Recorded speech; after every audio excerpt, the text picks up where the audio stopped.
Hello, everyone.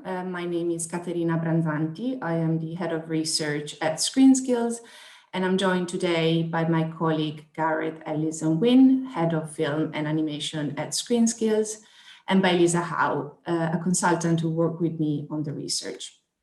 The purpose of this event is to present the findings of the ScreenSkills Assessment 2021, a piece of research intended to shed light on skills gaps and shortages, training and development, and future trends in the screen industries. This is a second iteration of this study. The first was undertaken back in 2019 in completely different circumstances, as you can imagine. Indeed, when listening to this presentation, I'd like you to bear in mind that the period under investigation was dominated by disruption and change caused by the pandemic, which I think produced a twofold outcome. On the one hand, it has inevitably altered research participant perceptions, making this an atypical assessment. And on the other hand, it provides the unique opportunity to explore how the pandemic has changed the way we work and the extent to which these changes will likely endure when lockdown restrictions are fully lifted. Next slide, please. This research is supported by the BFI, awarding national lottery funds as part of the BFI's future film skills strategy. Next slide. Over the next hour or so, Lisa and I will be giving a duo presentation where we will be alternating some stats from the survey that I was in charge of and some more nuanced and in-depth information produced by Lisa as part of the interviews she conducted. We will talk you through the research methods and then present the main findings. And Lisa will conclude the presentation with some final considerations. We will then hand over to Gareth, who will be talking us through what ScreenSkills is doing to address the research conclusion. And we will then have around 50 minutes for the Q&A. We will close the session at 10:30. Next slide, please. So before we delve into the more detailed and granular findings, I just wanted to give you an overview of the topics we investigated and some of the key highlights. We started by exploring the impact of the pandemic, and we found that some respondents had left the screen industries to work in other sectors, while others moved to another sector within the screen industries. We also found that at the time the survey was run in January 2021, most of the surveyed employers struggled to hire new entrants. In terms of skill shortages, respondents flagged similar roles to 2019 and some new ones, which we'll be exploring in greater detail over the next slides. Whereas in terms of transferable skills, we found that organizational, interpersonal, and people skills were among the most cited by respondents to the survey. When it comes to workforce development, employers would like a combination of online training, online and remote training, once social distancing restrictions are fully lifted. And in terms of what the future of work and working practices may look like, respondents think that remote work and remote communication are here to stay and will endure beyond the pandemic. Emphasis was also placed on greater work-life balance and environmental sustainability. Next slide, please. Now let's take a quick look at methods and samples. Next slide.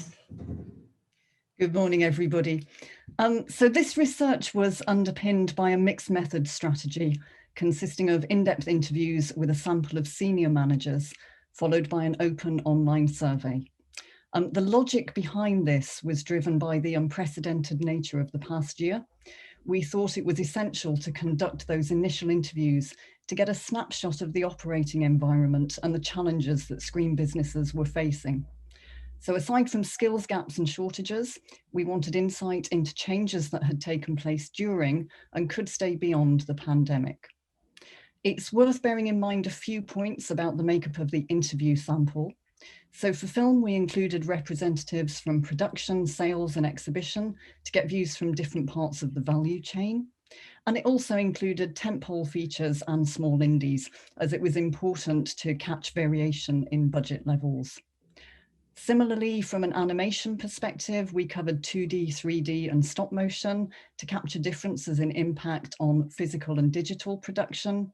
And for unscripted TV, we looked at a range of genre that included live sports and obdocs. Over to you, Caterina. Thank you. So the insights that emerged as part of the qualitative method were used to inform a survey that ran in January 2021, which garnered 1,181 respondents in total. And you can find more information on sample sizes broken down by sectors and by geography in the report. And in the pink box, you can see our sectoral definition, which encompasses film, high-end TV, other scripted TV, which is here defined as drama, and scripted comedy, where the budget is below 1 million per hour. We also have unscripted TV, children's TV, games, post-production, visual effects, and animation. Next slide, please. Now let's delve into the key findings of this research. Next slide. So we firstly asked respondents about the impact of the pandemic on their workload and on their business activity. And as you can see in the chart, the vast majority of sampled employers and workforce reported having been negatively impacted by the hiatus caused by the lockdown. And when drilling down at the sectoral level, and again, you can find all this more granular and detailed information in the report, high-end TV, other scripted TV, film, and unscripted TV presented the highest proportions of respondents stating to have been substantially negatively affected. In contrast, around 7% of sampled workforce and 9% of surveyed employers were positively affected, with sectors such as animation, children's TV, VFX, and post-production presenting the highest percentages. And a very small proportion of the sample, equal to 2% overall, experienced a substantially positive impact, with VFX making up the highest proportion. Next slide, please. Workforce respondents were then asked to indicate if they had taken any actions to try to maintain, change, or improve their careers as a result of the pandemic. And if we exclude those that did not take any of the actions reported in the chart, we can see that 60% of the sample transitioned to a different sector outside of the screen industries, suggesting either a permanent or a temporary loss of workforce to other sectors. Some respondents said that they have moved to another sector within screen, hinting at the sort of ever-increasing convergence and skills crossover across sectors in the screen industries, such as film and TV drama production. It is also worth noting that a small percentage of respondents stated having moved elsewhere in the country where there are more jobs. And although we don't know where these people have relocated, this could point to a potential trend of displacement across the country. Next slide, please. Employers were then asked to indicate any changes they experienced during the pandemic that affected processes and workflows. And perhaps unsurprisingly, the vast majority of employers agreed that new COVID safety measures had an impact on how work is carried out. Respondents also pointed to remote working as a key driver of change. Around half of the sample said that they spent additional time planning and budgeting.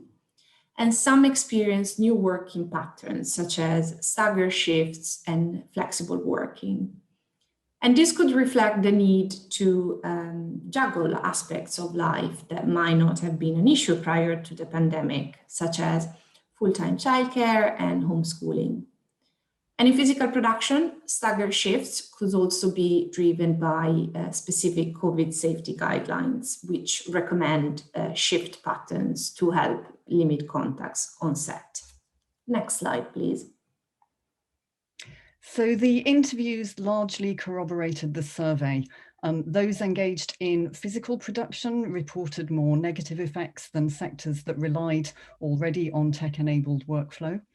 And physical production was challenged more initially by the hiatus as viable and affordable COVID safety measures were implemented. For most areas of animation, games, post-production and VFX, remote working was more readily accessible, though it did require some logistical changes and financial investment to optimize the network capacity and workflow. It's worth noting as well that impending negative impact was also a concern for film sales, post-production and VFX respondents, who at the time of interview hadn't experienced but were anticipating a slowdown. So in other words, they had enough work to operate in the short term, but the hiatus in physical production could cause a gap at a later date when current work dried up. And I think film exhibitions should be given particular consideration as it took a double hit. Cinema screenings effectively ceased due to enforced closures, so it had a hiatus. And at the time, there was also concern regarding a possible reduction of films coming down the pipeline when cinemas were able to reopen. Next slide, please. So the top challenges that interviewees attributed to the pandemic was managing uncertainty. Almost a third saw increased peaks and troughs in business activity compared to normal years. And that was regardless of whether or not they'd experienced negative or positive impact. And this also made managing cash flow particularly tricky. Another big challenge came from adjusting to new communication practices, mainly those caused by the adoption of remote working. But also many mentioned the impact of wearing face coverings and other COVID safety measures, such as social distancing, on communication.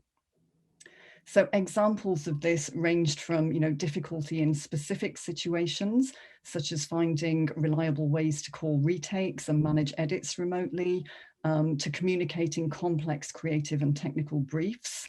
But more generally, just staying in touch and maintaining the richness in human interaction was difficult. Next slide, please.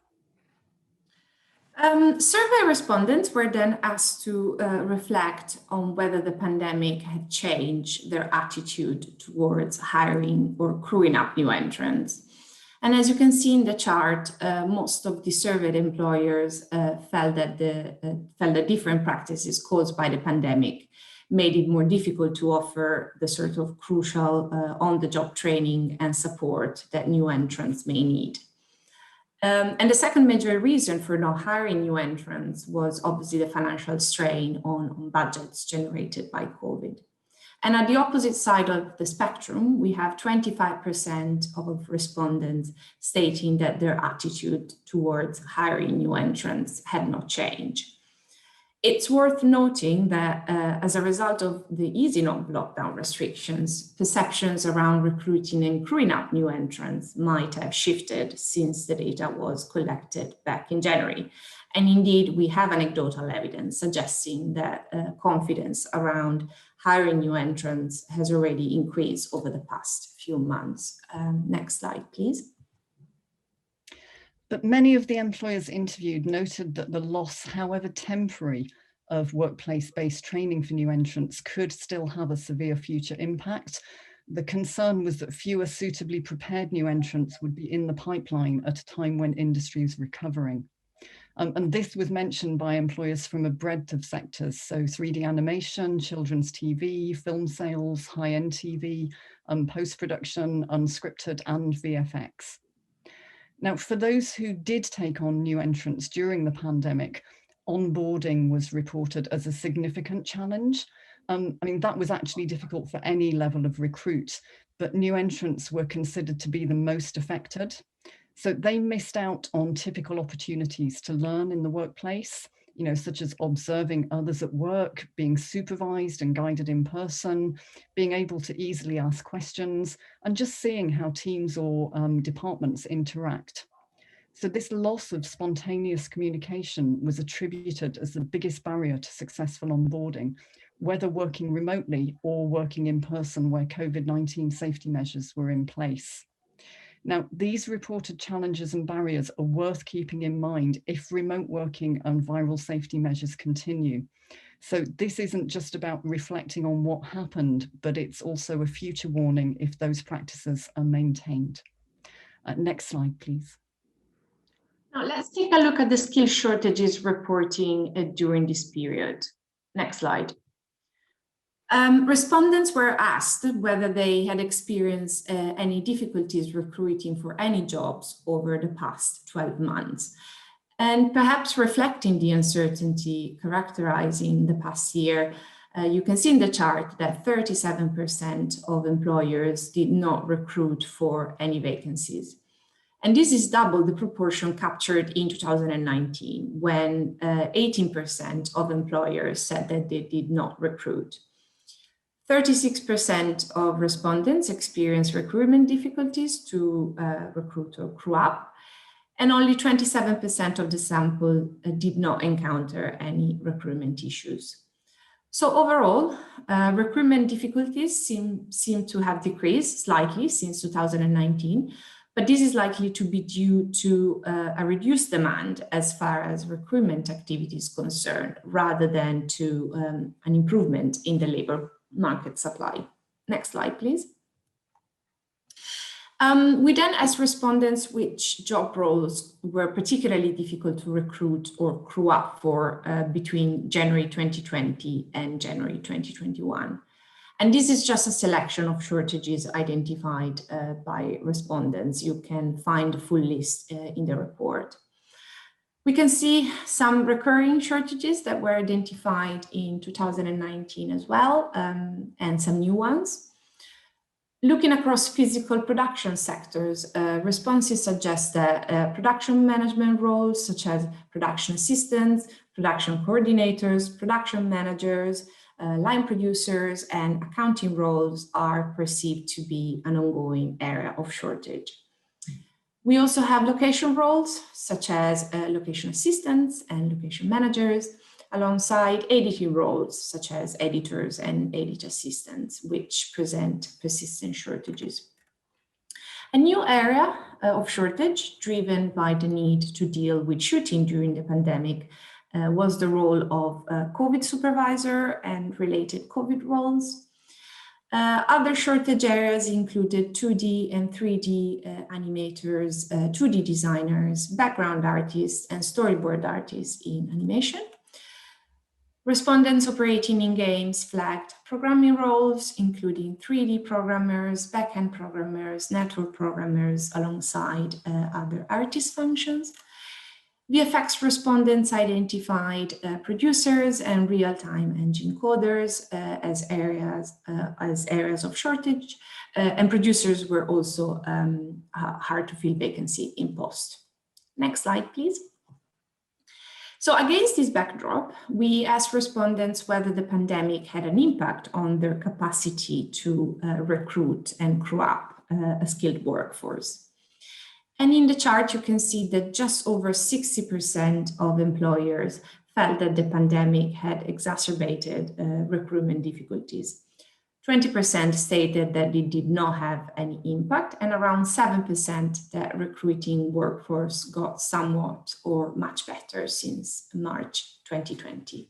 Next slide, please. So interview responses give us some detail that offers insight into likely links between the timing of recruitment and the level of difficulty experienced by some screen sectors. So for example, those representing physical production noted that the sooner a production restarted after the hiatus, the less likely those employers were to have difficulty recruiting crew due to more people being available. And some productions had even held crew over during the lockdown in the hope of enabling a swifter restart. But meanwhile, productions that were starting up or restarting later faced greater competition for crew, and many of them reported looking to recruit from a wider geographical area. So for example, one employer in Glasgow was looking to Leeds, Manchester, Cardiff, Bristol and London for crew, while another in Cardiff also mentioned looking to Bristol and London for crew. It's also worth mentioning that the increased move to remote working and workflow affected the skills base required by post-production respondents. They needed more people with the technical ability to support the change. So that's another example of a reflection from that period, which could also serve as a future warning if that level of remote workflow continues. Next slide, please. Now, for sectors such as animation and games, shortages seem to be due to increased demand for content coinciding with ongoing or planned growth. Some reported competing for talent within and between their sectors. And another shortage which could have been accelerated by the pandemic, but also indicates increasing convergence between some sectors, was highlighted by an interview respondent working in VFX. Now, they noted the challenge of recruiting people with the necessary real-time engine skills for virtual production. It's too early to tell the impact of virtual production on the workforce, but it's certainly worth monitoring. If it does increase significantly, it's likely to affect other job and skill areas to varying degrees as well. Next slide, please. As well as skill shortages, we try to capture skills gaps within the workforce. Next slide.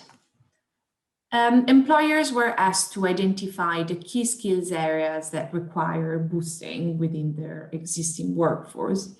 And as you can see in the chart, the top ones are interpersonal skills, ability to manage and support teams and crew either remotely or in person, COVID-19 safety measure skills, mentoring skills, the ability to organize work, and team working skills. Indeed, the disruptive effect of the pandemic on working practices has been a stress test for many companies and productions, generating the need to improve people management skills alongside organizational and team working skills, which are key ingredients to the effective delivery of complex projects, particularly in a remote setting. Next slide, please. So responses from employer interviews again largely corroborate the survey. We've already touched on some of the reasons why there may be such increased need for those top skills identified, particularly those related to communication, remote working, and COVID safety. But it's worth expanding on one other point using interview feedback, and that's the need for HR skills and some of the examples that may lay behind this.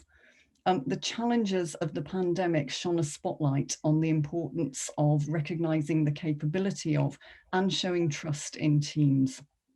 But it also noted the need to be mindful of people's home situations and any support that they may need. To support each other by sharing knowledge and information, both within and between companies, and also to work hard to retain good people, all things that fall within that HR realm.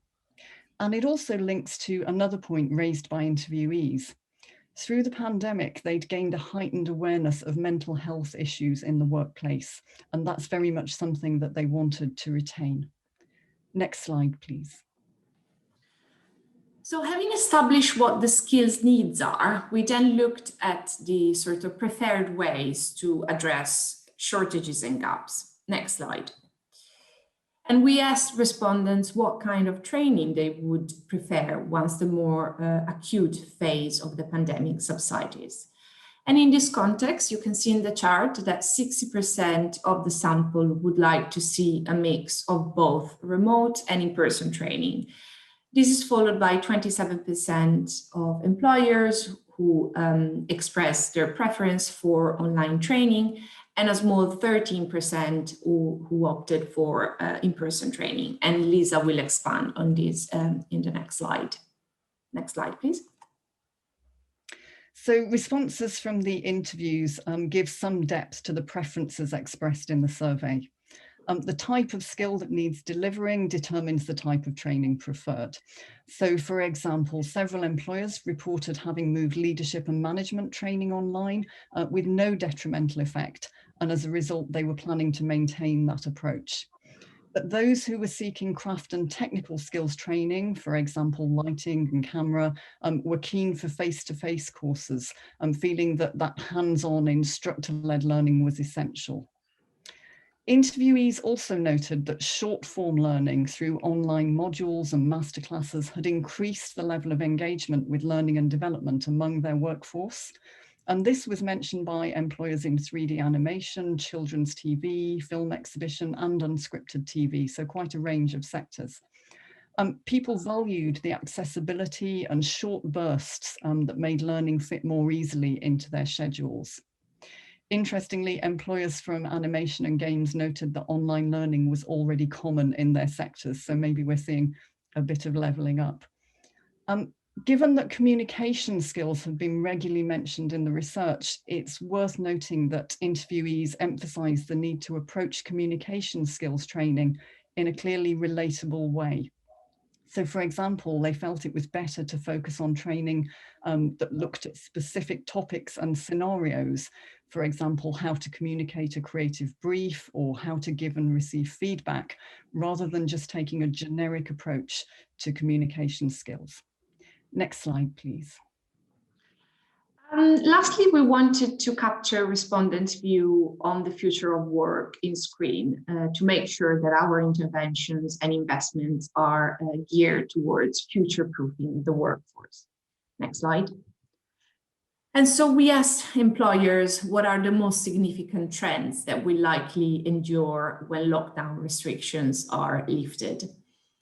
And the most cited change was increased remote working, which is intrinsically linked with the second most cited trend, increased use of remote communication. Employers also highlighted that remote working could enable the ability to hire from a wider geographical pool, including overseas. And obviously the regulatory requirements of employing staff based abroad needs to be carefully considered, as it may temper international recruitment, especially in light of Brexit. This was followed by just under half of the sample pointing to a greater emphasis on work-life balance, which is considered as one of the main challenges of working in film and TV. And around 46% of the sample thought that by 2026, the sector will be deploying more environmentally sustainable practices, which is arguably linked to less need to travel for work, which was identified as a potential shift by a very similar proportion of respondents. Next slide, please. So the in-depth interviews showed that some employers were already proactively exploring ways of facilitating the changes in working practice. Examples included hiring internal communication staff to help with remote working and offering more flexible patterns of working. So the view was generally optimistic, with an appetite to embrace a new approach, but some notes of caution were expressed, particularly the need to resist slipping back into bad habits or creating new ones. Drawing boundaries between work and home life was a very good example of this, showing how remote working can be both a blessing and a curse depending on how it's set up and managed. Next slide, please. Now, the use of technology to enhance, speed up, or replace existing practices was suggested across a breadth of screen sectors and departmental functions. This included applications of technology in physical production, craft and tech roles. So for example, use of 3D printing in props, SFX makeup, special effects makeup, and costume. Predictably, perhaps survey responses also reflect the shifts in working practices that were identified, highlighting tools that enable or support the increased use of remote working and workflows. And that includes the associated data transfer, storage, and security needs. Now, on this point, many employers interviewed also noted that such collaborative tools, so things like Teams, Zoom, Google Docs, were already in use in their company to some degree prior to COVID-19. But the pandemic not only accelerated more extensive use, but it also changed perceptions as to their value and effectiveness in the workplace. Another related technology trend identified by survey participants was the future use of high-speed and capacity networks, including 5G. Several of the employers interviewed also noted the need to improve the wider technological infrastructure right across the UK to truly ensure that remote working technologies are effective for the long term. And I think lastly there, it's again worth noting the inclusion of some of those converging technology areas, such as real-time engine technology, but also machine learning and artificial intelligence, which cross over into the streaming space. So it's not just about production. Next slide, please. So the 2021 assessment captures a snapshot of agile, evolving, and in some cases, converging industries. We took on board the findings, and from our interpretation of them, we identified 9 top-level themes. These are expanded on in more depth in the report, along with priority actions that we feel need to follow. But I'll just give you a top flavour of those conclusions now, but encourage you to download the report when you can. Next slide, please. So starting top left, skills shortages are loud and clear. We do need to distinguish between persistent, new and temporary, but it's clear that production management roles, including accounts and locations, remain in high demand across scripted and unscripted production. We need to build on collaborative approaches to tackling this and to look at all options, you know, from transfer schemes to get people in from other sectors, raising better awareness of these roles among new entrants, and ensuring we have good stepping up schemes to help people that are already in those roles to stay and to progress in a supported way. But on the newer side of shortages, we need to track those COVID safety roles. Their place and function will evolve, and it makes demand harder to predict, but there may be interplay between these and other production roles, such as production manager or location manager, which are already in short supply. So that requires closer interrogation, just in case those roles start to merge in the future. Now, collaboration was a strong theme from interviewees, noting how the pandemic opened up channels of discussion that wouldn't normally have taken place. And it gave them a greater feeling of positivity, this sort of sense of being in it together, which was something that people were keen to retain. So encouraging and enabling decision makers to support each other by sharing challenges and solutions could be a good thing for the longer term. So in terms of the working practices that look to stay, in particular, the future will probably see more blended working, but the level of flexibility afforded will vary according to roles, companies and sectors. And we have to remember that not everyone can work remotely or wants to. Improved hygiene measures in the workplace will probably also have a long-term place, but to what degree and how that will play out is yet to be seen. The experience of learning in the workplace is definitely returning for new entrants, but it's still important to recognise that those changed working practices could continue to affect the richness of their experience. So productions and companies need supporting to find ways to overcome those challenges, and any learning from that needs to be shared and retained across screen sectors. The appetite to unlock a fairer work culture was a clear message. Lots of mentions of the need for improved work-life balance, and the need for HR skills was raised a fair bit too. While recognising that it's not feasible for every company or production to have dedicated HR staff, it may be worth exploring how some HR functions could be made more accessible to support companies and individuals going forward. So online learning has seen a surge in uptake from screen sectors, and its benefits are being recognised. But acknowledgement remains that no single training delivery method can cover every situation. Each has its own merits, and a blended approach to learning can sometimes be the most effective. Now, in terms of technology-based tools and solutions, we need to watch how they will impact skills needs longer term. Remote working tools such as Teams and Zoom have already shown their effect on communication skills.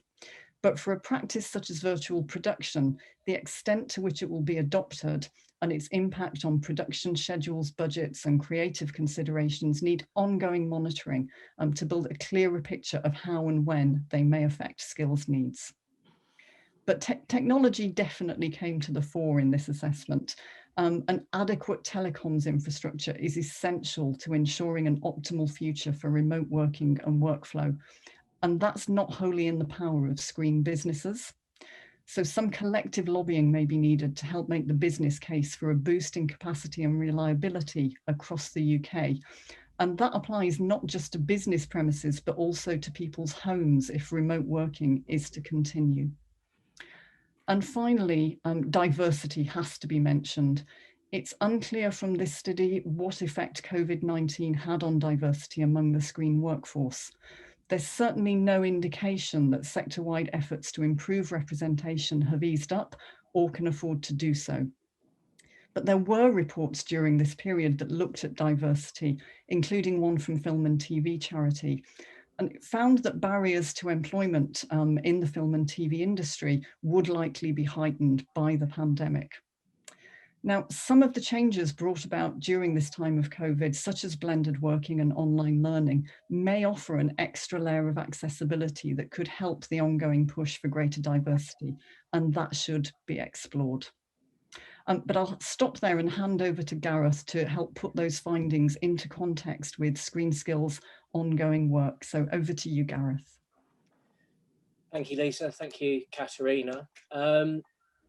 So thanks everyone for bearing with us so far. I've been asked to put the research into a little bit of context and do a bit of a recap on what we do as an organisation, as it's sometimes useful to gently remind everyone the range of our activities. So maybe if we could go to the next slide, please. But just how vital accurate research is in underpinning our commissioning decisions with regards to training, the development programmes and other initiatives that we support. Basing our decisions on hard evidence is critical, given our blended funding comes from industry by means of skills fund contributions or investment from the public purse, such as the National Lottery monies passed down to us via the BFI. So if we go to the next slide. So to create a sustainable and sufficient talent delivery pipeline, we obviously have to identify the skills gaps and shortages, both current and future. And this is what this work is all about. In addition to the skills assessment analysis, we're also constantly speaking to industry to get their live view, their live opinion. So for example, colleagues that I have in the high-end TV space are currently servicing 95 productions, and my own film team are working with 11 films that are shooting right now here in the UK. But that anecdotal comment needs to be further supported by hard evidence, such as this skills assessment, especially if a case is needing to be made to government, but also helping us focus and target our activity when resource is limited. So let's go to the next slide, please.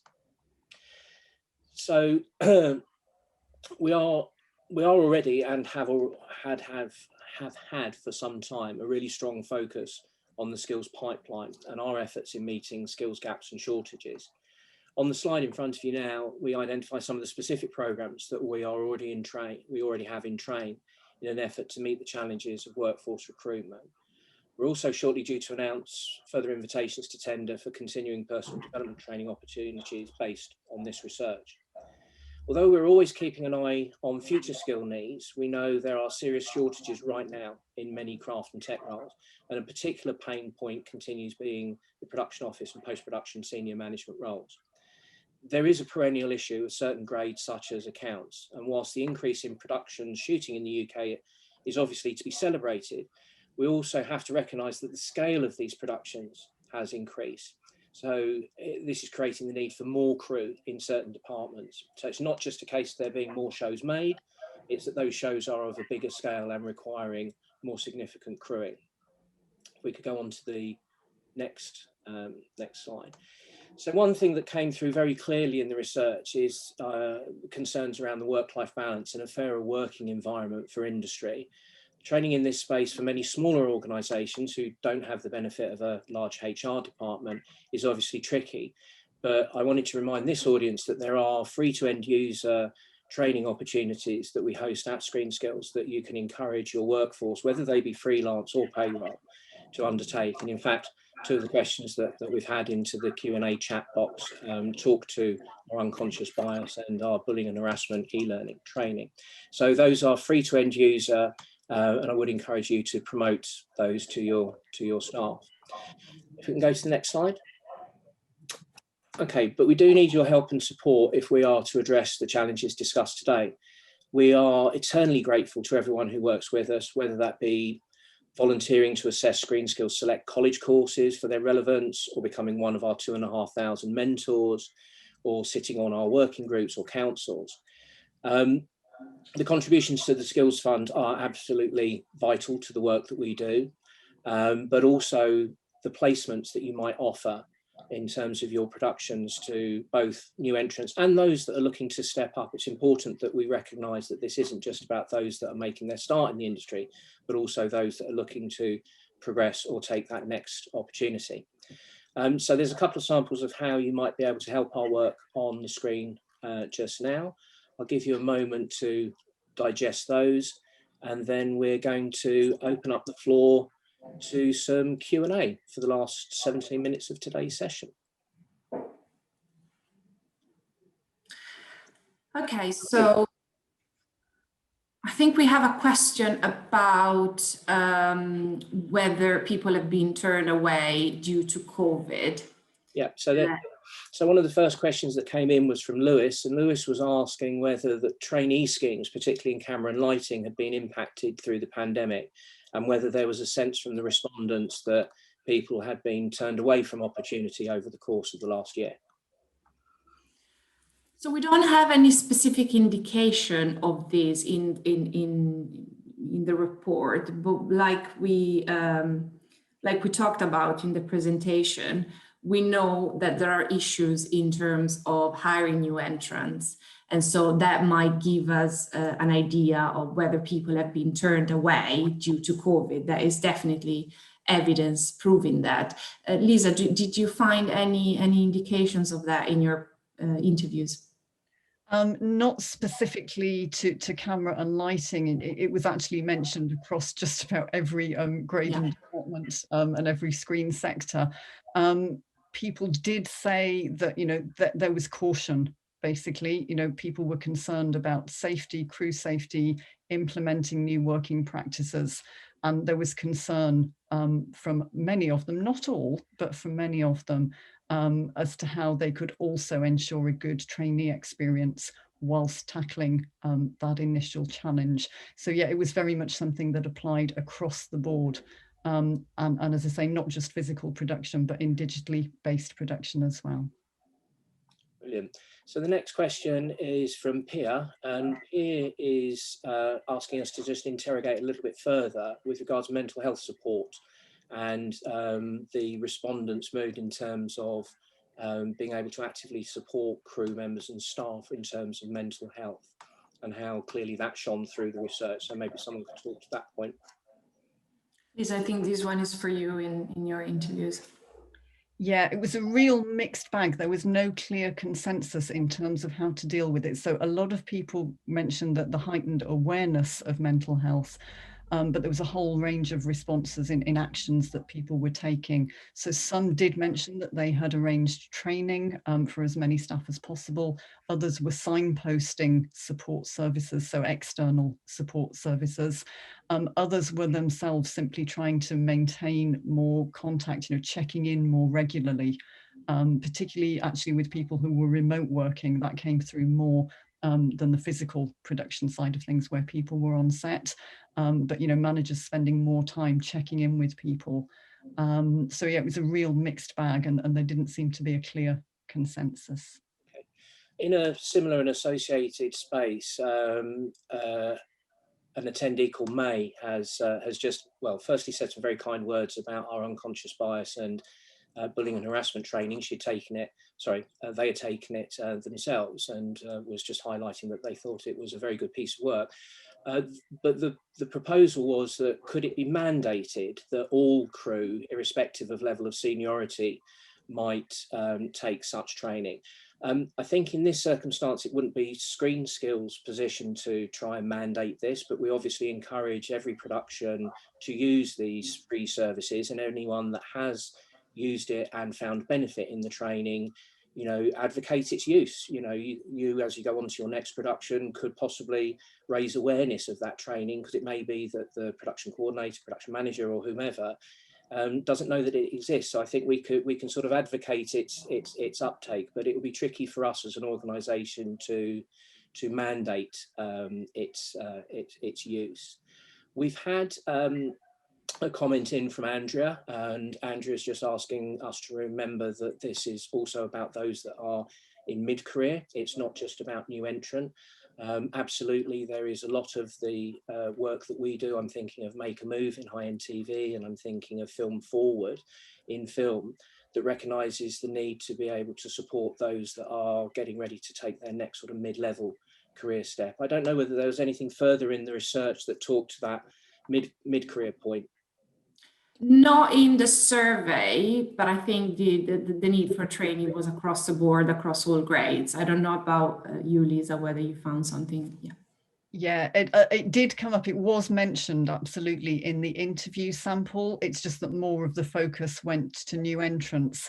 The reason behind that, when I questioned it with a few people, was more that they felt that those people who were in the, you know, sort of mid-career point and learning weren't being challenged quite so much by what was going on, because they already had some understanding and experience of the work environment and work practice.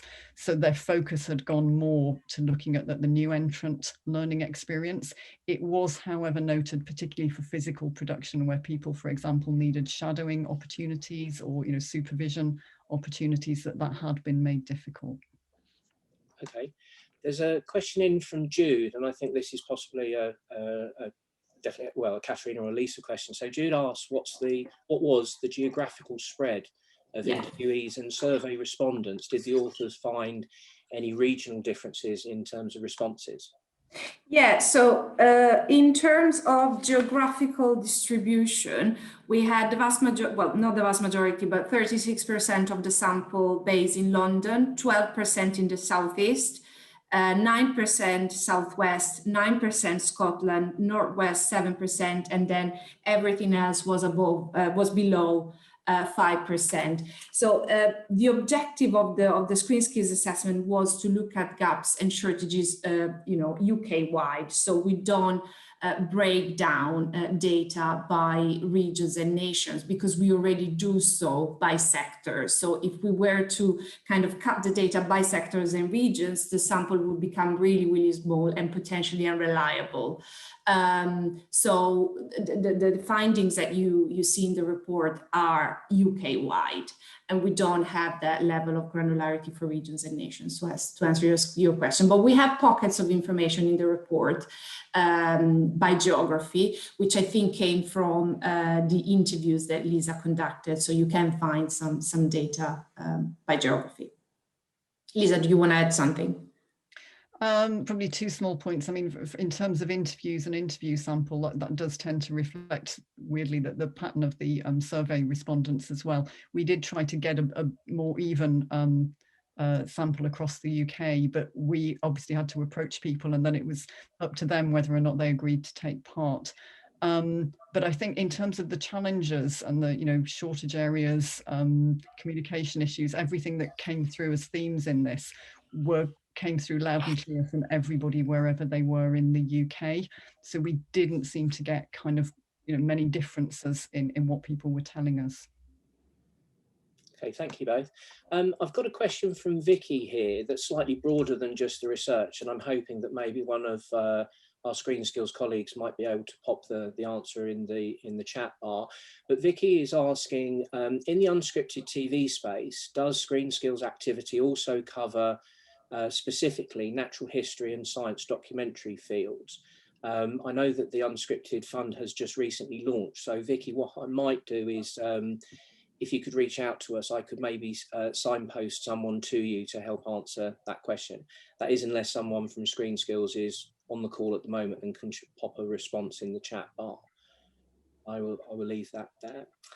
Okay, so we have a question from an anonymous attendee who is inquiring whether the research has highlighted, are there certain areas of diversity and inclusivity that remain a particular concern, and could there be emphasis placed on addressing those specific areas? So I can talk to the work that I do within the film team, and the characteristics of ethnicity and regionality are two areas that we continue to have to work really hard to improve our performance against. We are tracking broadly quite well against gender parity and disability, but ethnicity and regionality remain two key areas for further development. I don't know whether there was anything in the research that talks to the specificity within that. There was a question in the survey about the impact of the pandemic on the capacity to hire a greater diversity of talent. And some of the stats that we got back was that the majority of the sample, around 42%, said that nothing has changed in terms of hiring greater diversity of new entrants. 26% of employers said that the pandemic had hindered recruitment of a greater diversity of talent due to fewer vacancies and smaller budgets. 15% said that it had hindered recruitment of greater diversity of talent because of the reduced ability to do outreach. And then 70% of the sample said that it had facilitated recruitment because of the broadening of the access to a wider talent pool. So that's what we had in the survey in terms of diversity. Lisa, do you want to add something? I think it was very similar in the interview responses, a real mixed bag of responses and perceptions, and it was very hard to draw anything conclusive from it. Okay, thank you both. Another observation that's coming from an anonymous attendee, in terms of preparing people for the world of work and around the sort of employability space, given remote working, have interpersonal skills become an area which need closer inspection as people have to deliver or present through remote platforms, either at interview or indeed if they secure the work. So interpersonal skills and employability around working on remote platforms. Was there anything around that? Not in the survey. Lisa, was there anything in your interviews? A little bit. It was just general emphasis on those skills, those kind of interpersonal skills, and particularly the communication side were being highly valued, and not just among new entrants, but among anybody. So it's certainly something that entrants could focus on. And I think to the second point there about whether or not there's a need for people to be more flexible in their roles during these times, I'd approach that with a bit of caution. That the research itself didn't necessarily throw anything up in that light. I've heard anecdotally, and Gareth may have done in his wider work, instances, particularly with the COVID safety roles, where, for example, new entrants are using those as a route in. And yes, on the one hand, it's an interesting and useful way to get experience of, observe things on set, but it doesn't necessarily line people up for a particular career path. So I think there's probably a bit of caution at the moment around that flexibility between roles. Okay. A further comment that's come up in the chat is a question around the sort of magnetic pull of London and the southeast, and the perception or the reality that there is more work in that part of the UK. One of the attendees has asked the very blunt question: do I need to move to London if I want to break into high-end TV or film? I mean, one thing I can comment is I know that there is a big push across both our organisation, the broadcasters and the streamers, to decentrify production activity away from London and the southeast. London and the southeast will always remain very important within the ecosystem, but I know that there is particular attention being paid by the broadcasters and the streamers to try and locate production activity and post-production activity, of course, outside of London and the southeast. Was there anything in the interviews or the research that points to that sort of decentrification away from London and the southeast?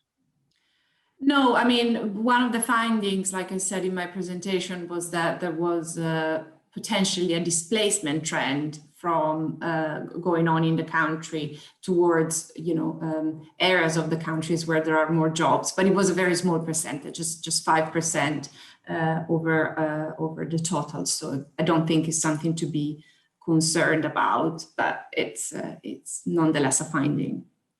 Okay, with one eye to time, we're down to the last minutes before we wrap up.